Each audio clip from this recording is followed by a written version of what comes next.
con un mensaje renovador, fresco y dirigido para este tiempo de crisis. Desde el altar de la Iglesia de Dios incorporada en el barrio San Isidro en Caróbanas, escucha al pastor Julio Delgado. Julio Delgado. Pastor Julio Delgado.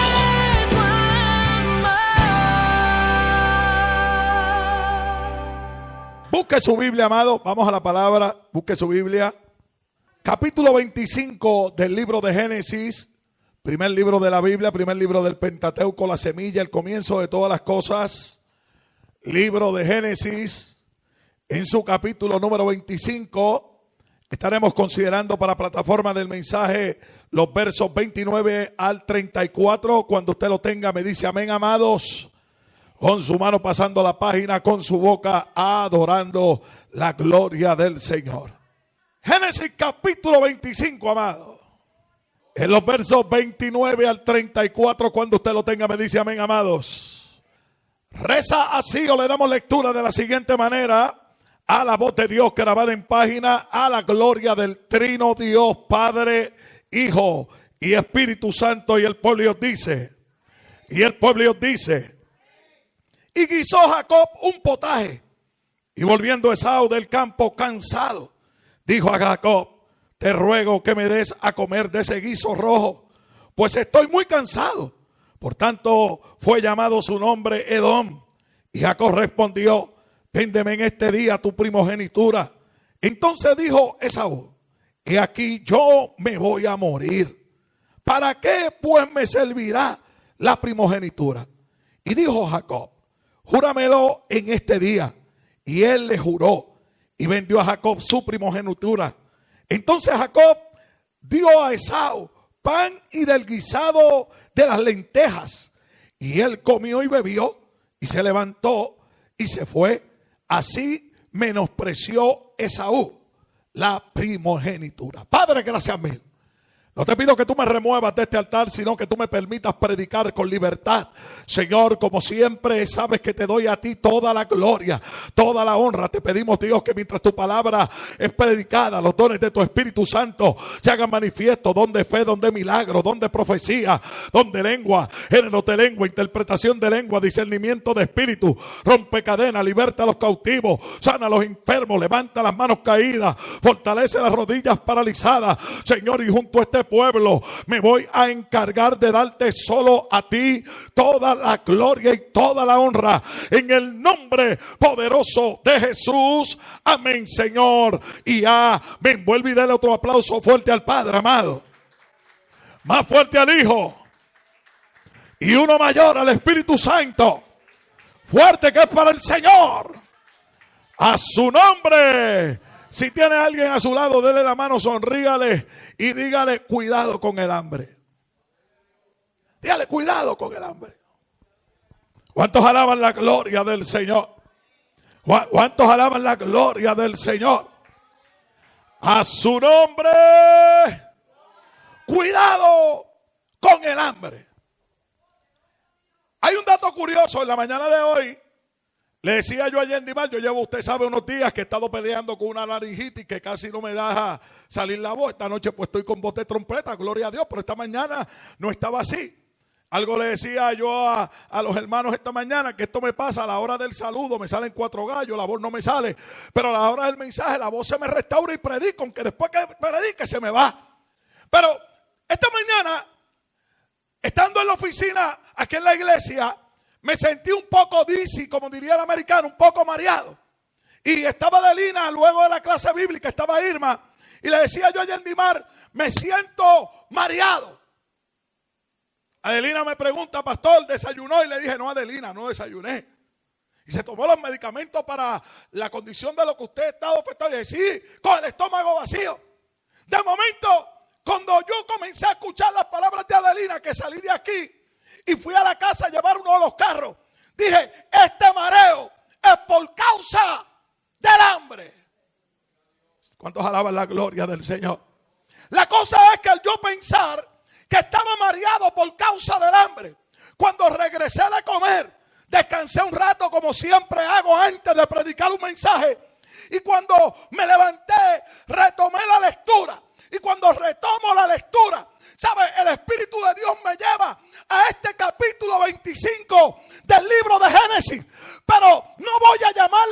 curiosidad. Voy a llamarlo como la línea del mensaje que Dios me estaba dando para yo bosquejar el mensaje o la homilia para esta noche. ¿Sabe por qué? Porque a mí me gusta leer noticias y cuando me siento, Adelina, a leer las noticias en la computadora, comienzo a ver que la primera noticia que se me plasma hablaba del hambre. Salgo de la computadora, tomo el celular y de momento me llega una noticia en inglés, que la noticia que me lleva en inglés me vuelve a hablar del hambre. De rápidamente mi mente corrió y entendí y dije: Dios, yo no voy a pelear mucho contigo. Algo tú nos quieres advertir, algo tú nos quieres hablar con relación a lo que es el hambre. Nosotros tenemos que entender el tiempo en que nosotros nos ha tocado vivir. Hoy se habla de tantos lugares donde hay hambre. La última vez que se declaró una hambruna a nivel mundial, se dice que fue en la región de Sudán del Sur para el año 2017, donde aproximadamente más de 100,000 personas quedaron sufriendo de hambre. Yo seguí buscando data y comencé a buscar las declaraciones de hambruna a nivel mundial y encontré que tanto en Nigeria, en Somalia, en el 2017 declararon hambruna, en Madagascar en el 2021 declararon hambruna, y continué buscando países en Latinoamérica y encuentro que en Latinoamérica, Bolivia, Nicaragua y Guatemala son los 3 países donde se habla que hay la mayor tipo de hambruna. Cuando yo comencé a buscar y quise buscar información de los países donde más hambruna hay a nivel del mundo, pude encontrar que Etiopía, Nigeria, Sudán del Sur, Yemen son los países donde a nivel mundial se encuentran los niveles más altos de hambruna. Y a lo mejor usted dirá: pastor, hoy usted nos viene a hablar a nosotros acerca de las cosas que tenemos que saber acerca del hambre. Pastor, usted nos viene a hablar. No, yo vengo a hablarte de un hambre que la tengo que asociar con lo material, con el hambre espiritual. Y tengo que decirte que tenemos que tener cuidado con el hambre. Hay gente que no ha leído o no le ha dado análisis al capítulo 25 del libro de Génesis. El capítulo número 25 del libro de Génesis comienza hablando del tiempo en que Sara muere, en que el tiempo en que Abraham se casa con Céntura. Habla de los descendientes de Ismael, habla de los gemelos que le nacen a Isaac y a Rebeca, y es allí donde comienza a hablar del suceso, incluso de lo que sintió esta mujer, que era una mujer estéril, que su marido ora para que Dios lo bendiga con unos hijos. Hay una profecía que usted sabe que en un momento dado en la Sagrada Escritura, esta mujer sintió la pelea que tenía dentro de ellos.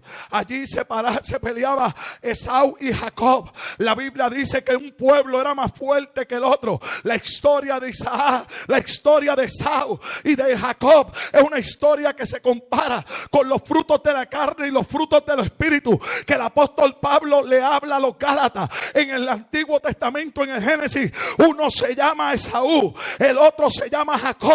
En el libro de los Gálatas, uno se llama carne, el otro se llama espíritu. Uno tiene 17 frutos, otro tiene 9 frutos. En el libro de Génesis dice: un pueblo será más fuerte que el otro, el mayor servirá al menor. Y cuando lo comparamos, podemos decir que Esaú y Jacob tipifican la guerra que los hombres y mujeres hoy tenemos dentro de nuestro cuerpo. Algunos lo llaman carne, otros lo llaman espíritu, pero hoy tenemos que tener cuidado con el hambre. Yo quiero que usted entienda algo acerca de lo que es el concepto de la primogenitura, que era lo que Esaú había heredado. Hay gente que no le ha dado valor a las bendiciones que Dios le ha dado. Dios nos ha bendecido de una manera o de otra. Dios nos ha bendecido en los trabajos, nos ha bendecido en nuestra vida personal, nos ha bendecido aún dentro del ciclo de nuestra familia. Hay gente que no valoriza hoy la bendición que Dios le da. Hay gente que no valoriza el que Dios te permita poder respirar.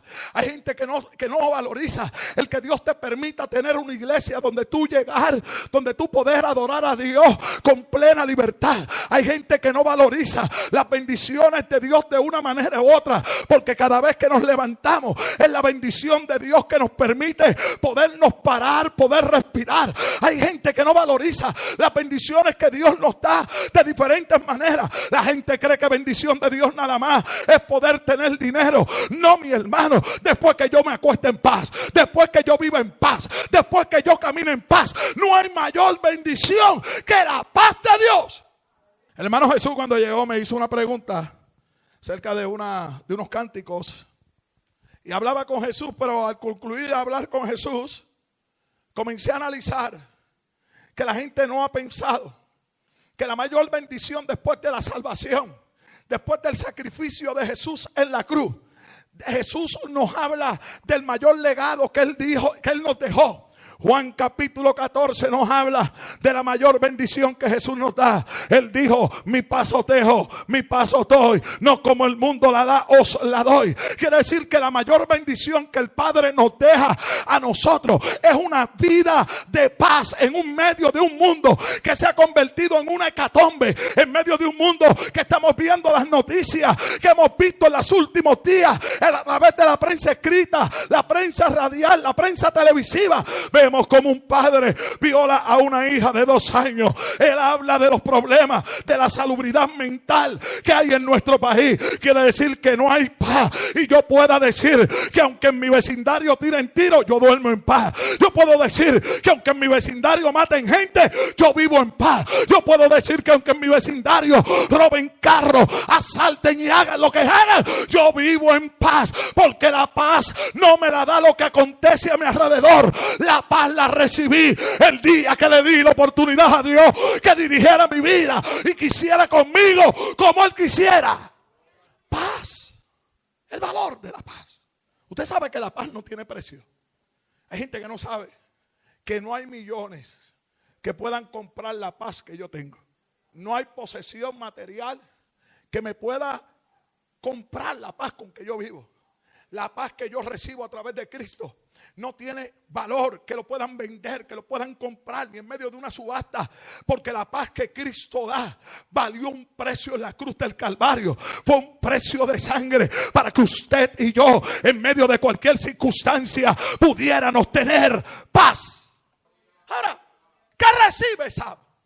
Cuando hablamos de la primogenitura era la bendición que recibía el primogénito de una familia. Dentro de los derechos o dentro de los deberes que recibía el primogénito, al morir el padre, el primogénito tenía la obligación de encargarse del cuidado de todo el resto de la familia. El primogénito, dentro de la división de bienes, era el único que recibía doble porción de los bienes, a diferencia de todos los demás. Inclusive dentro de esas bendiciones que el primogénito recibía, el primogénito recibía el báculo, la vara, el palo que utilizaba el padre, hablando del poder, hablando de la autoridad. El hijo recibía la autoridad del padre, el hijo recibía la bendición del padre.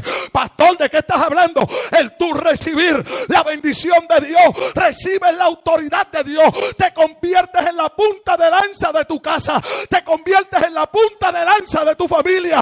Es una bendición que no todos la recibían. ¿Sabe qué? Hay gente que no valoriza el valor de la primogenitura que recibieron de Dios. Y la primogenitura, tengo que decirle algo, la demostración de Jacob demuestra que dentro de la familia siempre iba a haber alguien que iba a desear la primogenitura que a ti te tocó. Hay gente que no ha entendido que otros quisieran tener lo que Dios te dio, que otros quisieran tener la gracia que Dios te dio, que otros quisieran tener los dones que te tocó, fuera porque murió el patriarca o fuera porque a Dios le plació dártelo, pero tienes el sello de ser llamado el primogénito. Porque en la casa pueden nacer muchos hijos, pero uno solo cargaba el título de primogénito. Escucha bien, pudieran haber nacido muchos, con más cuerpo, con más esplendor, con más belleza, a lo mejor con más cabeza, con más inteligencia, con más capacidad intelectual, con más cosas. Pero ¿sabe algo? Esto no lo hacía ser llamado el primogénito. El título de primogénito era algo que no tenía que ver con las capacidades intelectuales, ni con los estudios, ni con la estatura, ni con el tamaño del cuerpo. Era algo que le tocaba simplemente a uno en la casa. Yo quiero que usted tenga en cuenta, partiendo de esto, qué era lo que Esaú había recibido. Porque a veces recibimos y escuchamos tantos mensajes de Esaú, de Jacob y tantas historias que hemos escuchado acerca de Génesis. Pero no nos hemos puesto a buscar detalladamente cuál era el pacto, cuál era lo que cargaba, qué llevaba el título de primogénito, qué cosas venían arraigadas con esto de ser el primogénito de la casa, con esto de ser sellado con ser el primogénito. Al diablo y al infierno le molesta que un hombre pueda cargar sobre sí el título de ser primogénito, porque cuando le recuerda la palabra primogénito, le viene a la mente el primogénito de todos los hombres, el que lo venció. Yo siento a Dios, el que lo venció en la cruz del Calvario. Le llega a la mente el que salió para vencer, el que lo dejó todo para dar su vida por amor a los hombres.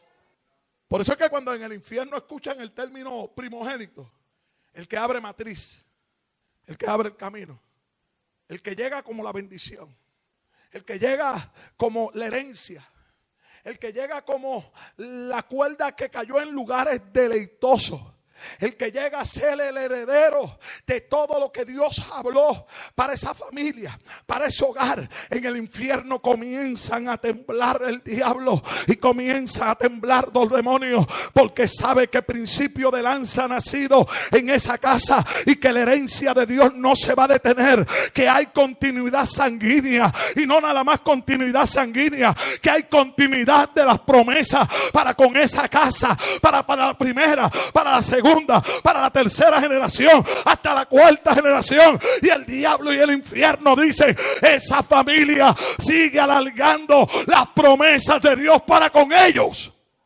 Ahora, pastor, ¿por qué nos hace esta explicación? Esto lo uso a medida de introducción, porque el hambre es una de las técnicas que el diablo más está utilizando en el tiempo actual para robarnos el galardón de la primogenitura, para quitarnos lo que la primogenitura nos dejó, el legado que nos tocó por herencia o que nos tocó por gracia. El término gracia habla de favor inmerecido, habla del favor inmerecido que usted y yo no merecíamos, pero que por la gracia de Dios la hemos recibido. Y el diablo dice: le tengo que quitar lo que recibió. Hambre. Yo no me voy a ir al Génesis, voy a ir al Evangelio de Mateo. La Biblia dice que Jesús fue tomado por el Espíritu, llevado al desierto para ayunar 40 días, 40 noches. 40 días, 40 noches. Ahora, cuando Jesús regresa después de 40 días, la lógica me dice que si este hombre estuvo ayunando por 40 días y 40 noches, en la parte humanidad, ¿qué es lo primero que iba a sentir? ¡Hambre! ¿Sabe? Satanás no lo iba a esperar con una botella de ron, porque Jesús no estaba falto de ron. Jesús, el término ayuda, el término ayuno, lo que significa es simplemente abstinencia de alimento. Jesús se había abstenido de alimento por 40 días, 40 noches. El cuerpo lo que le iba a pedir era alimento. El diablo no le invitó a una barra, el diablo no lo invitó a un baile, el diablo no lo invitó a una fiesta. Lo primero que le dice: si tú eres hijo de Dios, dile a esa piedra que se convierta en un chicken teriyaki sándwich. Dile a esa piedra que se convierta en pan. ¿Se escuchó? ¿Sabe por qué? Satanás sabía que Jesús venía con hambre. Él dijo: este yo lo voy a probar. Y escucha bien, porque aquí hay algo, Adelina, dentro del misterio de las palabras que usa Satanás. Satanás utilizó desde un principio medias verdades. lo primero que le dice es: si eres hijo de Dios. Yo tengo que decirle algo a usted. Yo no tengo que probarle ni al diablo ni al infierno quién yo soy, porque la seguridad de quién yo soy, a quien sirvo, a quien pertenezco, la tengo dentro de mi corazón. El problema que tienen los hombres hoy es que lamentablemente andan buscando demostrarle a la gente. Usted no tiene que demostrarle a nadie quién usted es, ni a quién usted le pertenece. Yo no tengo que demostrarle a nadie si tengo unción o no tengo unción, si vivo para Cristo o no vivo para Cristo. El Espíritu da testimonio a vuestro espíritu. La certeza la llevo yo por dentro. Yo y usted no tenemos que darle a nadie testimonio de quiénes somos.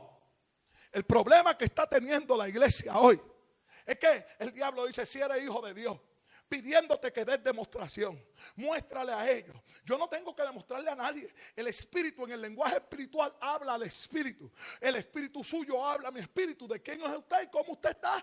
Yo no tengo que preguntar nada más. El Espíritu da testimonio a nuestro espíritu. El Espíritu demuestra la condición del hombre. El Espíritu, ¿y cómo la demuestra? Hablando el Espíritu al espíritu de la otra persona. Por eso que cuando María llega donde la madre de Juan el Bautista, en un simple saludo, el espíritu de María con el espíritu de Elizabeth chocan. El espíritu de Juan con el espíritu de Jesús dentro del vientre chocan, y hay un impacto donde los niños dentro del vientre sienten lo que hay.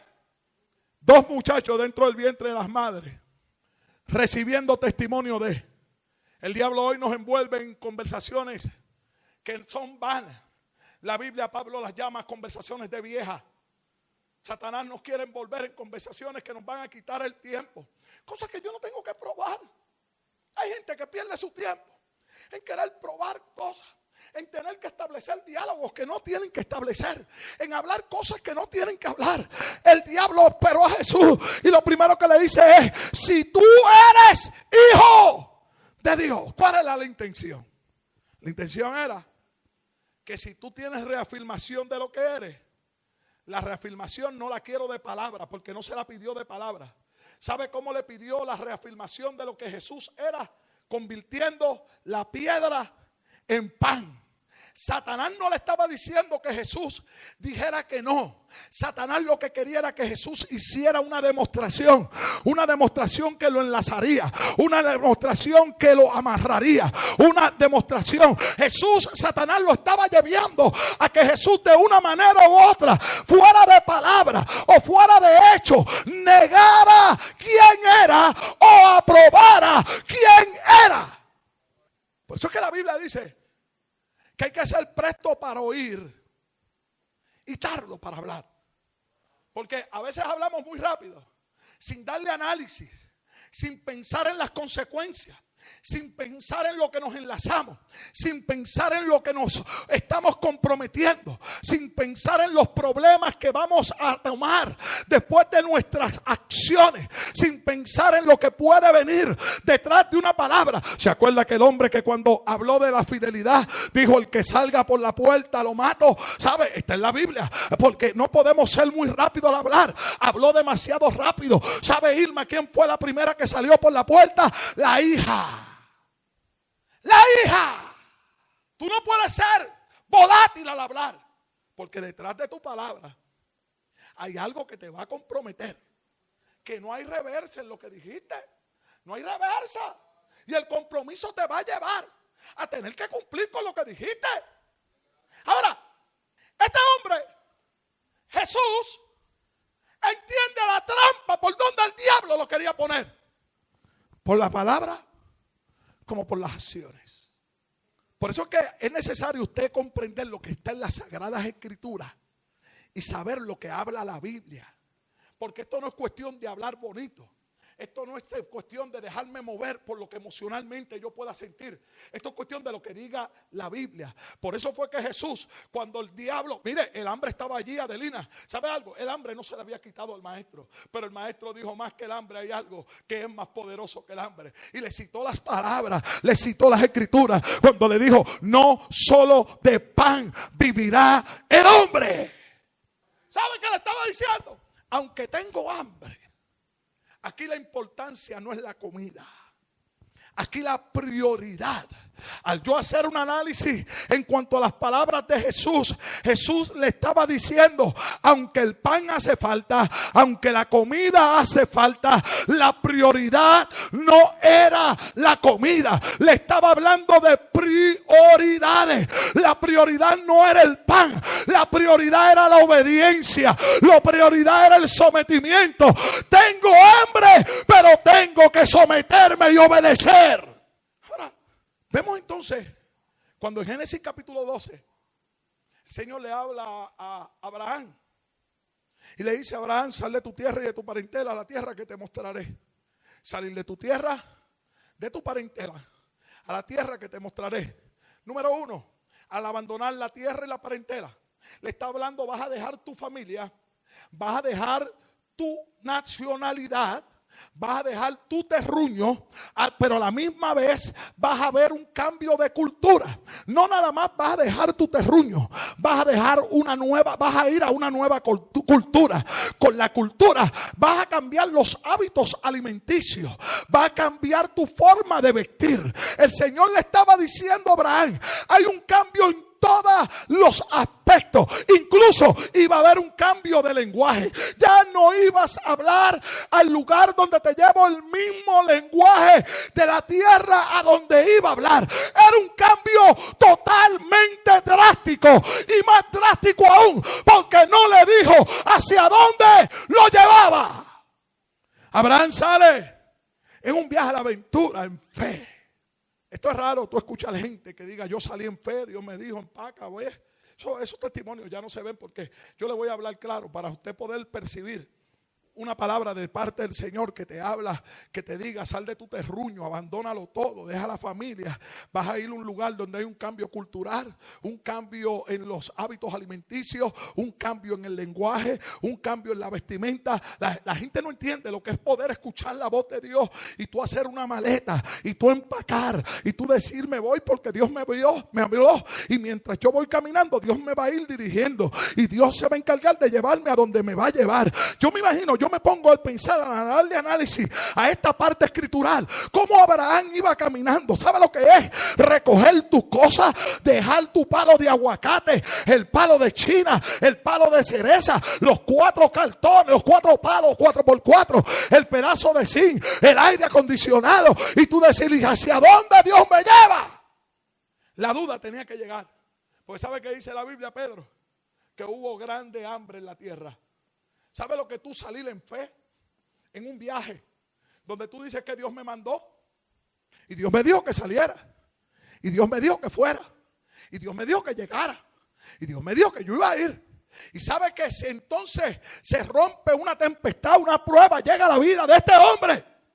Yo cada vez que leo el llamado de Abraham, nunca olvidaré la ocasión en que yo me encuentro en mi casa. Me habían invitado a la República Bolivariana de Venezuela a ir a predicar. Y yo dije, me llamaron a última hora de Lina, pero antes de que me llamaran, el Señor me había hablado a las 4 de la mañana mientras yo oraba. Y me decía, mi siervo, hay una campaña este fin de semana en Venezuela. Y era miércoles. Y yo decía, campaña en Venezuela para este fin de semana. Mi agenda sí está vacía, pero no hay pasaje, no hay dinero. Yo lo único que escuché la voz de Dios que me dijo, prepara maletas, que hay campaña, Estado Guárico. Y yo dije, Estado Guárico, ok, ¿y quién me va a recibir en Guárico? ¿A dónde voy a ir a predicar? El Señor lo único que me habló fue que me dijo, prepara la maleta, que sales este fin de semana a Venezuela. No podré olvidar nunca que Dios me dijo, mañana el vuelo sale a las 8 de la mañana. Y yo dije, ¿cómo el vuelo va a salir a las 8 si en mi correo electrónico no tengo una confirmación de un boleto?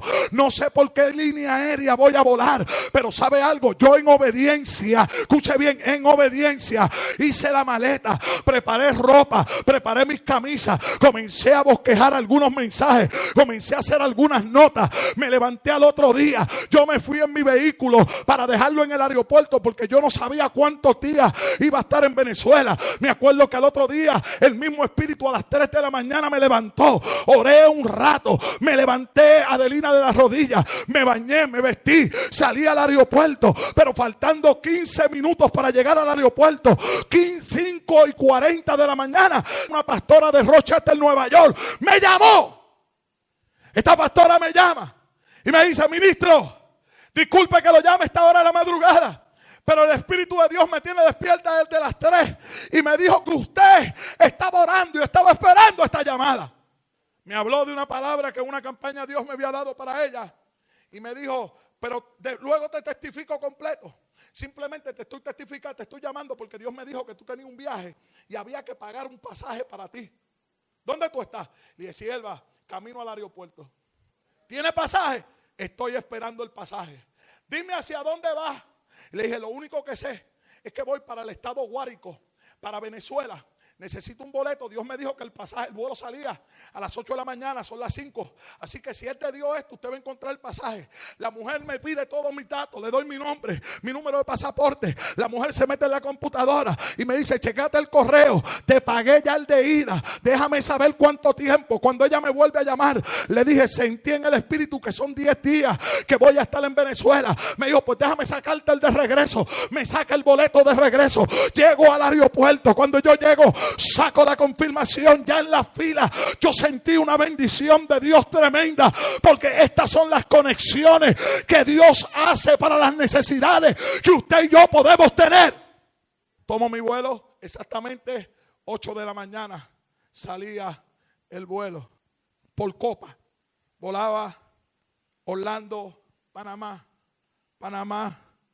llegaba a Venezuela, estado Guárico, por la misma línea Copa.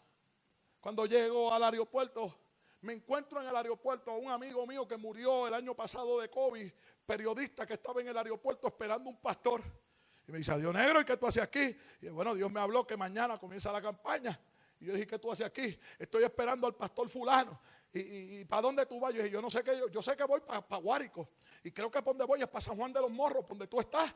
Y me dice: ¿y quién te viene a buscar? Le dije: tú estás aquí porque tú no viniste a buscar a ese pastor. Yo creo que tú estás aquí porque me viniste a buscar a mí. De momento él mira y cuando ve el tablón estaba anunciado que el vuelo que venía viajando desde New Jersey, el pastor que estaba esperando, estaba cancelado. Alaba. ¿Sabe? Quiere decir que él no fue a buscar al pastor, él me fue a buscar a mí. Mientras él está hablando conmigo, el pastor lo llama y le dice: Jairo, mañana llego. Me cancelaron el vuelo y lo pospusieron para mañana.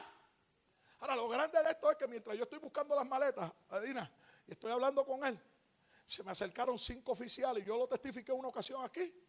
Me pidieron mi pasaporte, se llevaron mi pasaporte, y aquellos 5 oficiales me entrancaron en un cuarto porque decían que yo llevaba un cargamento de droga en mis maletas. Qué bueno es sentir a Dios porque Dios me aparejó el pasaje. Qué bueno es sentir a Dios porque Dios me dijo que el vuelo salía a las 8 y a las 8 me monté en el vuelo de Copa. Qué bueno es saber que Dios va contigo, pero tú no sabes lo que te espera al otro lado. Allí me estaba esperando el diablo. El diablo estaba tratando de montar un rancho, porque donde quiera que Dios levante una iglesia, el diablo va a buscar levantar una capilla. Donde quiera que Dios quiera enviar una bendición, el diablo va a tratar de enviar la oposición a fin de confundir a la gente que entiende lo que Dios está haciendo. Mire, me arrestaron, yo lo testifiqué, 5 horas bajo arresto, acusado de que llevaba un cargamento de droga. Decían que tenían video, decían que tenían bodas, tenían fotos. Lo que yo no sabía y entendía es que había allí un teniente, hijo de pastor, que estaba apartado y que Dios le había hablado a través de su padre y le había dicho que venía un predicador de tierras lejanas con un mensaje para él. La campaña no empezó en San Juan de los Morros, la campaña empezó en Maracaibo, la campaña empezó en otro lugar, porque allí Dios me dio una palabra para el teniente. Me ganó el teniente, me ganó al oficial que tomaba nota, me gané otros oficiales y al final de cuentas salí escoltado por la milicia venezolana. Y la gente decía: ese hombre es un hombre de estado, ese hombre es un beisbolista, ese hombre es algo importante. Lo que ellos no sabían es que yo era más de lo que ellos se imaginaban. Yo era el hombre de Dios para aquel tiempo, para aquel momento, para aquel lugar. Pero hay que tener cuidado con el hambre, porque sabe, a mí me arrestaron. Abraham, lo que se le desató fue que llegó una hambruna a la tierra. Ahora, cuando llega hambre, la intención de Abraham era conseguir, escuche bien, comida. y le dice a la mujer: no digas aquí que eres la mujer mía. ¿No me parece que cuando la gente tiene hambre y quiere llenarla los cupones? Vete y aplica los cupones, pero no digas que eres casada. Dile que tú eres homemaker, la ama de casa. No le digas que tú trabajas ni yo trabajo. Declárate que eres una mujer pobre, ama de casa, que hay 4 muchachos. Mire, con estos 139 pesos que dijo el gobierno que habían de más para los estudiantes por estos 2 meses, en casa hay 4 muchachos a razón de 139, que muchos chavos va a haber. Así que declárate soltera, declárate homemaker, declárate mujer sin ingreso. Pudo más el sacrificio o el convenio matrimonial que el convenio de la fe, de la obediencia a Cristo. La misma mujer dijo: está bien, yo no siento que sea una mentira, sino una media verdad, porque en realidad ellos eran medios hermanos. Una determinación del hombre de la casa en el tiempo de hambre puso en riesgo de ser violada la madre de la fe. Hay veces que nosotros no tomamos en cuenta las determinaciones nuestras que ponen en riesgo nuestra casa, nuestra familia, nuestro matrimonio, nuestros hijos, simplemente por un plato de lentejas. Pastor, ¿qué usted quiere decir? Hay un himno por ahí que se llama Tel Aviv, que dice: se repite la historia, la sangre del creyente se sigue derramando. Porque la historia se volvió a repetir. ¿Sabe que un hijo de Abraham en un momento de hambre volvió a hacer lo mismo que hizo el padre? Llegó la hambruna y le dijo a la mujer: no digas que eres mi esposa, di que eres mi hermana, porque los intereses que tenemos aquí es de tener comida para la casa, de tener lo que haga falta. Mire, mi hermano, yo le voy a decir algo: yo prefiero tener hambre pero estar a cuenta con Dios. Yo prefiero tener hambre pero vivir como Dios quiere, porque hay una promesa. ¿Sabe? A mí no me va a faltar nada, aunque los ojos míos materiales no lo vean, aunque mi corazón no lo crea. Hay un pacto de Dios de que a nosotros no nos va a faltar nada. Fue por eso que el apóstol Pablo dijo en Filipenses 4:19: mi Dios pues suplirá todo lo que os falta conforme a sus riquezas en gloria en Cristo Jesús, Señor nuestro. Ahora, ¿qué pasa, pastor, con la historia de Esaú y de Jacob? Te dije que estaba mareado esta mañana, y esto era parte del análisis del mensaje de Lina, porque el hambre cambia la visión. El hambre hace que tú veas dizzy, mareado. Y por causa del hambre, Esaú, cuando llega del campo cansado, que ve el potaje que está preparando Jacob. Esaú era experto en la casa. Jacob sabía cocinar bien. ¿Qué es un potaje? Me explico, escuche bien. Un potaje es el tipo de asopao, como dirían los puertorriqueños. Es el tipo de guiso que se prepara con las lentejas molidas. El potaje se molía las lentejas de diferentes tipos de lentejas para hacer ese guiso. En este caso era un guiso rojo, lo que significa que las lentejas utilizadas por Jacob eran lentejas rojas. ¿Cuántos alaban la gloria del Señor? Ahora Jacob dijo: este hermano mío no sabe que él tiene lo que yo quiero y yo tengo lo que él quiere. Él quiere comida y yo tengo comida, pero yo quiero ser el primogénito y él es el primogénito. Aquí podemos hacer un buen negocio. Yo te doy lo que tú quieres y tú me das lo que yo quiero. Jacob, ¿sabe algo? No pensó con el valor que tenía que haberle dado a la primogenitura.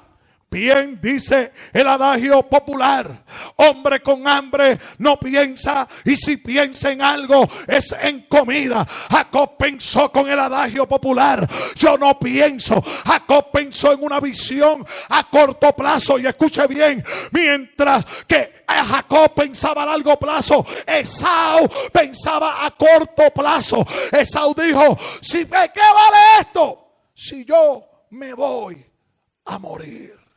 Mire, ¿por qué hay que tener cuidado con el hambre? El hambre ciega la razón. El hambre ciega la comprensión. Y el hambre ciega la valorización. Por eso es que hay gente que hoy en día no está entendiendo la trama que el diablo está utilizando. Esto era algo que Dios ministraba a mi espíritu. La gente no le está dando valor a las cosas, que es el tener hambre por la casa de Dios. David por eso decía que prefería estar un día dentro de la casa de Dios que 1000 antes fuera de ella. Él decía: mi hambre es por adorar a Dios, mi hambre es por servir a Dios, mi hambre es por estar en su casa, no por estar fuera de ella. Y escuché bien, yo pudiera dividir mi sermón y hablar de cuando la Biblia habla que bienaventurados los que tienen hambre y sed de justicia, pero ese no es el tipo de hambre que yo estoy esbozando en la noche de hoy. Yo pudiera hablar del hambre cuando la Biblia habla que vendrán tiempos donde habrá comezón de oír. Y el término comezón es tipo que es el picor que da en el oído y es el tipo del sentir que siente la barriga cuando el ser humano tiene hambre. Pero yo no voy a entrar en el término del comezón de oír. Porque ¿sabe algo? Una de las cosas que provoca el hambre es que tú no tengas cuidado en lo que comes. El que padece de gota, cuando tiene hambre, se le olvida que no puede comer cerdo. Se le olvida que no puede comer chuleta. Se le olvida que no puede comer bistec. Pero como tiene hambre, lo que apareció fue un pedazo de pernil. ¡Ah! ¡Qué bueno! Un pernil, pastor, con arroz guisado con gandules, una tajada de aguacate, pastor, y lo que estaba allí era un pedazo de pernil. Pero tú no padeces de gota. Así yo le hablaba a mi hermana en días pasados. Mi hermana me dice: llegué a la casa con un hambre tremendo y la yerna había hecho un pernil. Y yo le digo: pero Jamilla, tú no tienes gota. Y me dijo: yo me bebo las pastillas. Y le dije: ¿tú estás segura que las pastillas te van a funcionar? Me dijo: las pastillas en otras ocasiones me han funcionado y me he hartado de pernil, me he hartado de chuleta, me he hartado de bistec y no me ha dado dolor. Y yo le dije: ¿y si en esta vez no te funciona? A los 3 días me dijo: ay, me llamó llorando, ora por mí, que no aguanto el dolor. Y dije: dile al pernil que interceda ante Dios por ti. Y yo: chico, me he bebido doble dosis y este dolor de la gota no se me quita. Cuando me llama me dice: paré en el hospital, no aguantaba el dolor. Y yo le dije: ¿y qué te dijo el médico? Que estaba seguro que habías comido carne roja. Y yo le dije: si tú sabes que no la puedes comer, ¿por qué te la comiste? ¿Sabe qué me dijo? Porque tenía hambre. Quiere decir que el hambre ciega el juicio del individuo. Cuando hay hambre, Adelina, en muchas ocasiones el individuo no tiene precaución de las consecuencias que le pueden venir al comer algo. Esaú no midió consecuencias. Dijo: ¿de qué me vale esto si como quiera me voy a morir? Hay acciones que los hombres hoy no medimos y mucho menos le damos análisis a las consecuencias que pueden traer nuestras acciones. ¿Sabe que toda acción tiene consecuencias positivas o negativas? ¿Sabía usted que toda acción, todas las acciones que usted y yo hacemos o tomamos, las determinaciones, tienen consecuencias positivas o negativas? Pastor, y si tienen consecuencias, ¿qué yo me tengo que hacer? Tengo que analizar si mi determinación, si lo que yo voy a hacer será algo que tendrá una determinación paliativa, una determinación para algo, porque cuando hablamos de ser paliativo estamos hablando de algo temporero, momentáneo. El hambre, ¿usted sabía que el hambre es paliativa? El hambre lo que necesita es una solución de ahora a ahora, sin importarme lo que vaya a pasar mañana. Soluciones paliativas, soluciones para resolver. Y aquí no estamos para resolver. Se supone que en la obra del Señor las determinaciones nuestras no son para hacer un resuelve, son para poder solucionar definitivamente. Pedro y Juan se encuentran con un hombre cojo en la puerta del templo La Hermosa pidiendo limosna. Ellos, si le daban una limosna, le estaban dando una solución paliativa para el momento, para resolver, pero el hombre iba a seguir siendo cojo. Pedro y Juan, como visionarios, dijeron: no le vamos a dar una solución paliativa de momento. A este hombre le vamos a dar la solución que él necesita. ¿Cuál era la solución que él necesitaba? Le dijeron: míranos a la cara, no tenemos oro, no tenemos plata, pero lo que tenemos te vamos a dar. Tú no necesitas moneda, tú lo que necesitas es ser sano, porque al hombre ser sano ya no tiene que volver a ser un limonero, ya no tiene que estar siendo un pidión. Este hombre se restablecería a la ciudadanía y se iría a trabajar, recibiría un ingreso, traería a la casa el alimento, el sustento. Él no necesitaba una limosna, él necesitaba un milagro. ¿Sabe qué es lo que andamos buscando hoy? Soluciones paliativas. Esto es para un ratito. Esa fue la visión de Esaú. ¿De qué vale si yo me voy a morir? Y Jacob dijo: muérete tú si te da la gana, pero lo que tú vas a dejar lo quiero yo, porque esto va a traer bendición a mí, a mi casa, a mi familia. Probablemente por el momento no será la bendición, pero cuando tú te mueras, lo que tú dejas lo voy a gozar yo. Lo que tú abandonas me lo voy a disfrutar yo. Por eso en esta noche yo vine a hablarte de parte del Señor y a decirte: ten cuidado con el hambre. Ponte de pie.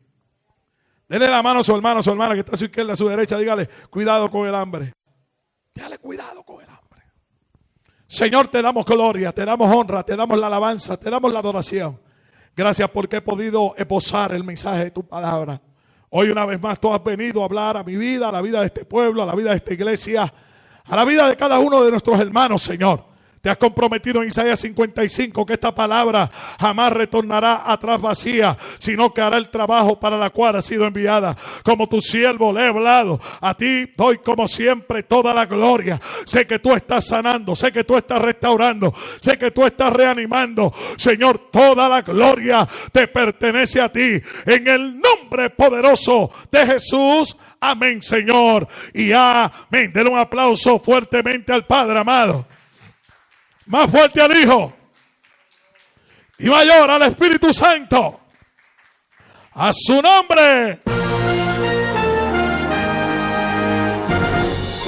Ha escuchado usted un poderoso mensaje en labios del pastor Julio Delgado, desde el altar de la Iglesia de Dios Incorporada, localizada en la calle 20, número 442, en el barrio San Isidro, en Canóvanas, Puerto Rico. Si desea más información sobre nuestros servicios, llámenos al 787-595-9527 o al 407-791-4123. Esperamos continuar siendo de bendición a usted y a su familia.